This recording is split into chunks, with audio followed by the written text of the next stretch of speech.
নমস্কার বন্ধুরা, West Bengal board of secondary এডুকেশনের তরফ থেকে মাধ্যমিক পরীক্ষা 2024 সংক্রান্ত অত্যন্ত গুরুত্বপূর্ণ একটি নির্দেশিকা জারি হয়েছে।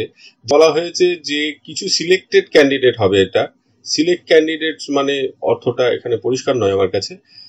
অনলাইন ভেরিফিকেশন করতে হবে মাধ্যমিক পরীক্ষা 2024 তাদের মার্কসে। যেটা বলা হয়েছে যে আগামী 16ই এপ্রিল থেকে 18ই এপ্রিলের মধ্যে, 16ই এপ্রিল সকাল 6টা থেকে 18ই এপ্রিল দুপুর 2টো পর্যন্ত এই অনলাইন ভেরিফিকেশন প্রসেসটা করতে হবে বিভিন্ন হেড এক্সামিনারদের। তারা কিছু সিলেক্টেড মাধ্যমিক ক্যান্ডিডেটদের নাম্বার ওই অনলাইন পোর্টালে গিয়ে রেজিস্ট্রেশন করার পর খুব ভালো করে কেয়ারফুলি কিন্তু সেটা দেখতে হবে যে তাদের মার্কসগুলো সঠিক আছে কিনা, এবং তারপর যদি কোনো পরিবর্তন হয় সেই পরিবর্তনটা কিন্তু খুব দ্রুত করে দিতে হবে। এবং এই ক্ষেত্রে যে টাইম ফ্রেমটা দেওয়া হয়েছে 18ই এপ্রিল 2024 পর্যন্ত, সেটা কিন্তু মেনটেন করতে হবে।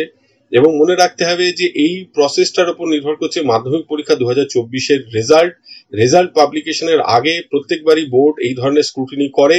এবারও কিছু সিলেক্টেড ক্যান্ডিডেটদের উপর স্ক্রুটিনিটা হচ্ছে, যার জন্য সমস্ত বিষয়ের যে সমস্ত এক্সামিনার বা হেড এক্সামিনাররা রয়েছেন এই কাজের সাথে যুক্ত, তারা অত্যন্ত সতর্কতার সাথে এবং নির্ধারিত সময়ের মধ্যে এই কাজটি সম্পন্ন করবেন।